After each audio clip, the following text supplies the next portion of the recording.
For the next strategy, I believe we could try think alouds. So what are think alouds?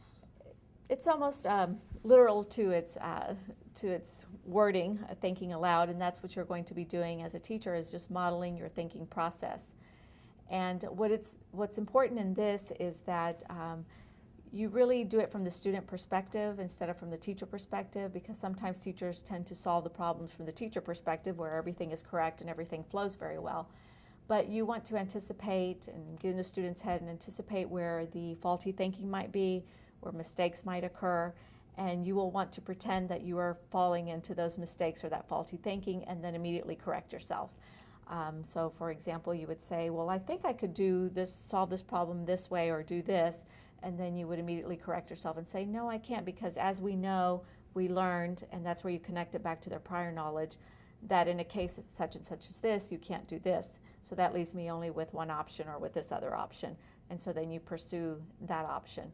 And so you're just modeling verbally the thinking process, but from their perspective, not so much from the teacher expert perspective.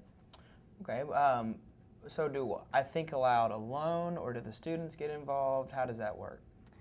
That's a great question, because sometimes the strategy is very limited by teachers, and they do it from their perspective and with them being the model for the think aloud. But you can take this strategy to a deeper level by allowing the students to participate. And the way you can do this is have them do peer think alouds, and you can just walk around and monitor and listen to make sure that they're doing that correctly, where they're working with a peer and modeling that thinking process, and the other one is either monitoring or giving feedback.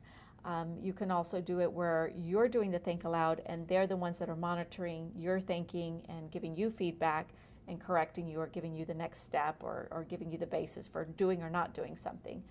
And then you can also use it as a way of doing informal assessment. You could do it one-on-one with a student and have them think aloud the different steps to solving a problem. And that way you could anticipate where the faulty thinking is and actually correct it before they continue to practice that faulty thinking and make it a habit. So there are many ways that you can use that. And there are also many ways that you can execute the think aloud. And sometimes teachers tend to assume that it only needs to be oral, but actually you can do that via written material. You could do that with your old-fashioned overhead projector. You can do that in a journal format. And so any of those other formats will work and as well, for executing a good think aloud.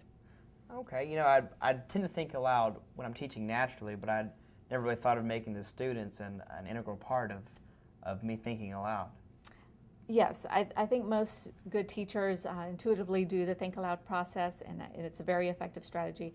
But if you are able to deepen it, and after you've modeled it, like you said, in your classroom, I think you're able to take it up to the next level where they're engaged and they're delivering and executing in a different way.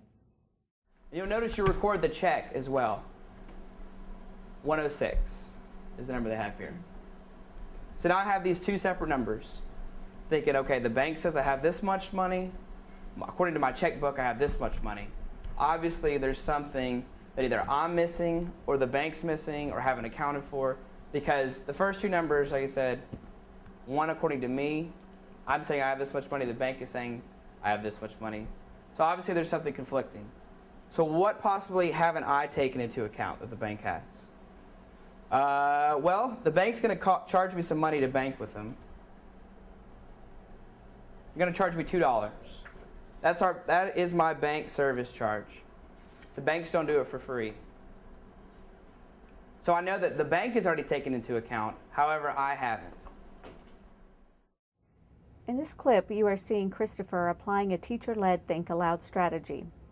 A think aloud is an opportunity, a modeling for the students to get into the mind of an expert and experience how they should be approaching problems and solving them.